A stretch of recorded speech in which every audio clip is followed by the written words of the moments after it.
Shalom, selamat pagi, salam sejahtera bagi kita sekalian, Bapak Ibu yang diberkati oleh Tuhan. Senang sekali kita boleh diperjumpakan kembali dalam santapan rohani kita atau Sarota dari Gereja Toraja Jemaat Silo Campagaya Klasis Makassar Tengah. Kami menyapa kita sekalian dengan penuh sukacita. Saatnya firman Tuhan akan diperdengarkan bagi kita untuk menjadi pegangan di dalam menjalani akan hari-hari kehidupan kita, terlebih khusus di hari ini. Karena itu, mari kita tenangkan hati dan pikiran kita, dan kita berdoa. Kami bersyukur dan berterima kasih kepadamu Tuhan, ya Allah kami. Kemurahan dan kasih-Mu melayakkan kami kembali menikmati akan hari yang baru, hari perkenanan Tuhan bagi kami saat ini. Kami boleh bangun dengan tubuh yang penuh keberkatan karena rahmat Tuhan sendiri. Saatnya Tuhan, kami hendak membaca, mendengarkan dan merenungkan sabda Tuhan. Dalam kerinduan kami untuk diperteguh oleh firman-Mu, kami mohon hikmat dan tuntunan Roh-Mu bekerja di dalam hati kami, sehingga kami dimampukan untuk menghayati firman-Mu ini di dalam kehidupan kami setiap hari. Bapa di dalam sorga, bersabdalah, ampuni dosa dan kesalahan kami Tuhan, yang akan menjadi penghalang bagi kami untuk menerima firman-Mu. Di dalam Kristus Yesus kami berdoa. Amin. Bacaan firman Tuhan di pagi hari ini terambil dari Surat Roma pasal 14 ayat 13 sampai dengan ayat yang ke-23. Roma pasal 14 ayat 13 sampai dengan ayat yang ke-23. Demikianlah firman Tuhan.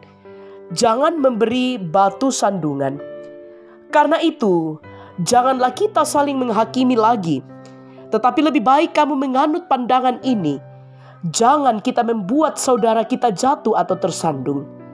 Aku tahu dan yakin dalam Tuhan Yesus bahwa tidak ada sesuatu yang najis dari dirinya sendiri.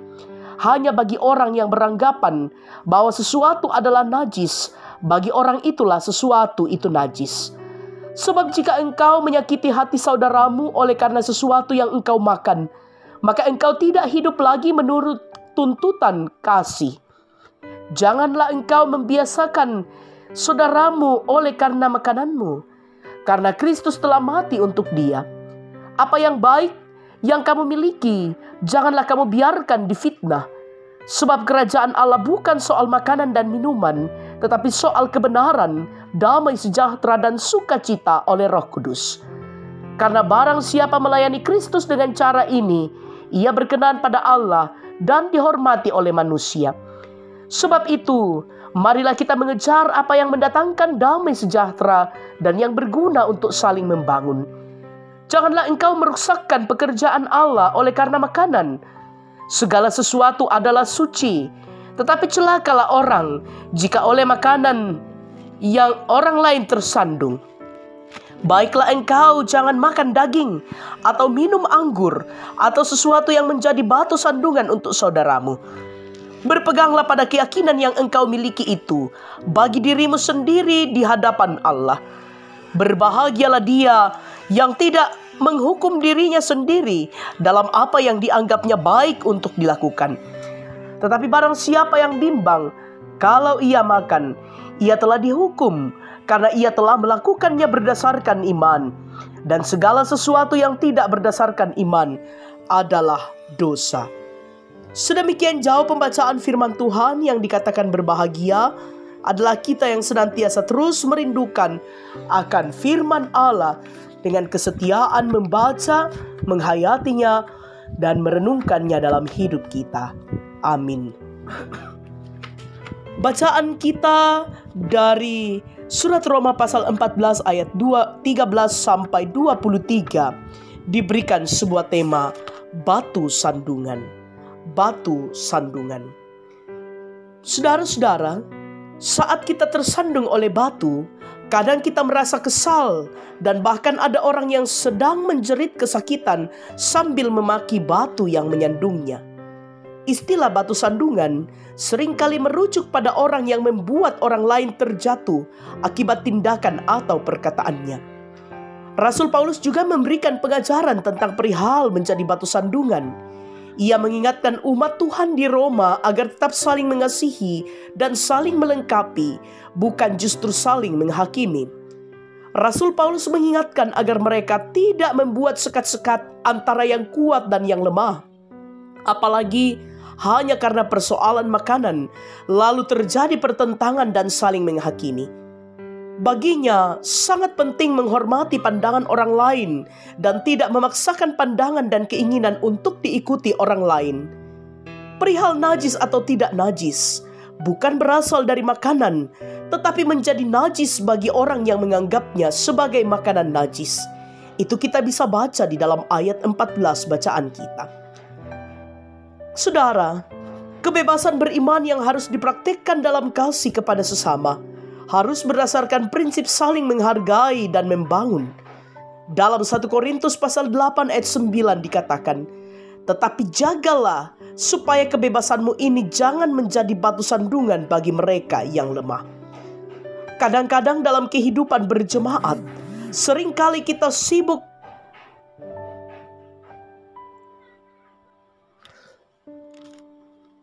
menghakimi satu dengan yang lain. Ada yang merasa lebih pantas berbicara dan didengar, ada juga yang merasa tidak dihargai. Hal inilah yang sering menjadi batu sandungan di tengah-tengah persekutuan. Karena itu, baiklah kita saling mempedulikan satu dengan yang lain dan terus merawat persekutuan tanpa ada sekat antara satu dengan yang lain.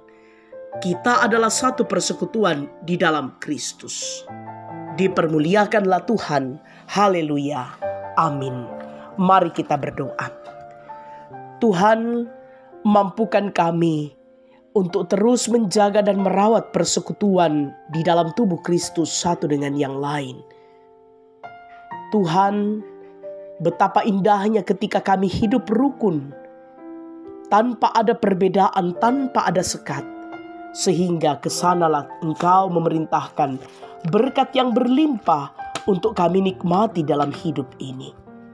Kami bersyukur bersama bahwa Engkau melawat kami dengan firman-Mu. Pateraikan firman-Mu ini dalam hati dan kehidupan kami. Dan kami terus menjadi pelaku-pelaku firman Tuhan yang berkenan di hadapan-Mu. Bersama dengan orang tua dan saudara-saudara kami yang bersyukur atas pertambahan usia di hari ini. Sempurnakan sukacita kami semua.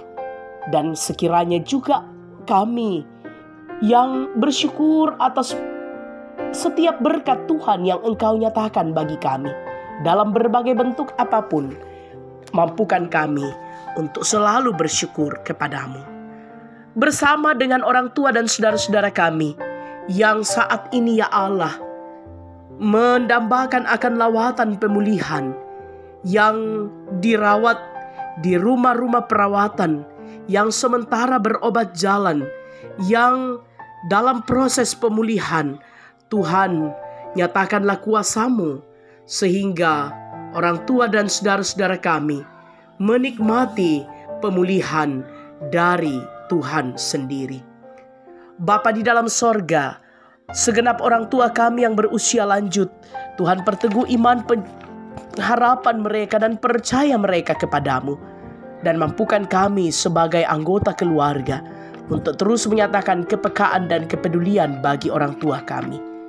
Bersama dengan segenap saudara-saudara kami yang bergumul karena duka cita yang dialami, Tuhan, hadirlah Engkau memberikan penghiburan yang sejati dan menguatkan segenap keluarga. Bapa di dalam sorga, kehidupan hamba-hamba Tuhan pun kami serahkan ke dalam tangan kasih-Mu. Biarlah segenap hamba-hamba-Mu ini mengangkat tanggung jawab pelayanan dengan penuh sukacita dan ketulusan hati dan tetap mengandalkan kuasa Tuhan. Kehidupan kami hari ini kami pertaruhkan ke dalam tangan kasih Tuhan. Engkau yang senantiasa membimbing dan menuntun kami dengan hikmat-Mu. Ini doa kami Tuhan.